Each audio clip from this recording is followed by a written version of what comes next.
ভারত বাংলাদেশ বৈদেশিক বাণিজ্যের কথা কারোর অজানা নয়।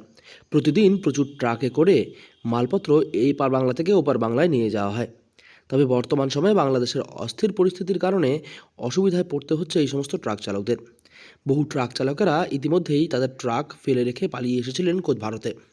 বর্তমান সময়ে সেই সমস্ত ট্রাক আবারও ফেরাতে নিয়ে যেতে হচ্ছে সেই সমস্ত ট্রাক চালকদের।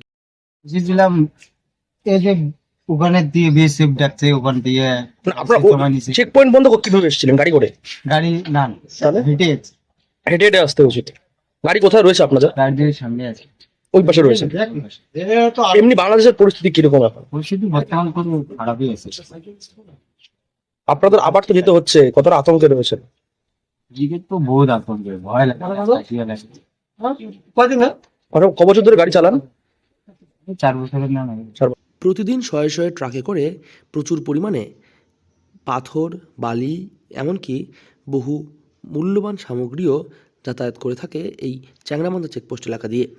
তার পরিবর্তে বাংলাদেশ থেকে কিন্তু বিভিন্ন ট্রাকের মাধ্যমে পাট, তুলো এবং কাপড় জামার বিভিন্ন সরঞ্জাম ও প্রচুর পরিমাণে ইলিশ মাছও আসতে দেখা যায়। বর্তমান সময়ে বাংলাদেশের উত্তপ্ত পরিস্থিতির কারণে এই সমস্ত ট্রাক চলাচল একেবারেই বন্ধ হয়ে পড়ে রয়েছে। কি অবস্থা রয়েছে ওখানকার? মানে ওখানকার যখন মারপিট যখন হলো তখন আমরা ভিডিও করে আমার পার্টিকে দিয়েছি। পার্টি বলতেছে যে একটু দাঁড়া, তোমাকে বাইর করে দেবে। তো কালকে সন্ধ্যার দিকে 6টার দিকে বাইর করে দিল। যে বাড়িতে গেছিলাম, এই যে আবার আজকে আসলাম। আজকে আবার গাড়ি কি ওখানেই রয়েছে? গাড়ি ওইখানেই আছে। মানে এই গাড়িটা আনতে যাওয়াটা কতটা অসুবিধার বলে মনে হচ্ছে আপনাদের? অসুবিধা তো বললো যে অসুবিধা এখন কিছু নাই, গাড়ি বাড়িতেছে। আমি ফোন করছি ওখানে যে আমাদের গাড়ি বাড়ি দিচ্ছে। তবে ইতিমধ্যেই বৈদেশিক বাণিজ্যের বিষয়টিকে আবারও সচল করতে চেষ্টা চালানো হচ্ছে দুই দেশের পক্ষ থেকে। বর্তমান সময়ে বাংলাদেশের বেশ কিছু ট্রাক ইতিমধ্যেই কোচবিহারের চ্যাংড়াবান্ধা চেকপোস্ট দিয়ে ভারতে প্রবেশ করেছে এবং কোচবিহার থেকে যে সমস্ত ট্রাক চালকেরা বাংলাদেশ গিয়েছিলেন তাদের ট্রাক ফেলে রেখে চলে আসার পর সেই সমস্ত ট্রাক আনতে তারা আবারও পুনরায় ফেরত যাচ্ছেন বাংলাদেশের মধ্যে।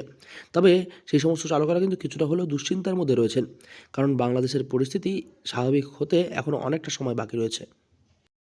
এখন পরিস্থিতি কিরকম রয়েছে?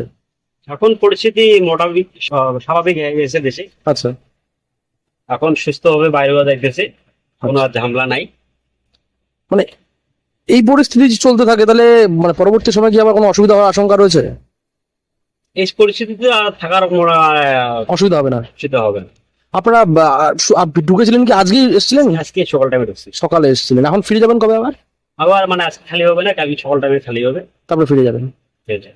বর্তমান সময়ে বৈদেশিক বাণিজ্যের কথা মাথায় রেখে আবারও পুনরায় ট্রাক চলাচল সচল করতে আনাগোনা শুরু হয়েছে চ্যাংড়াবান্ধা চেকপোস্টে।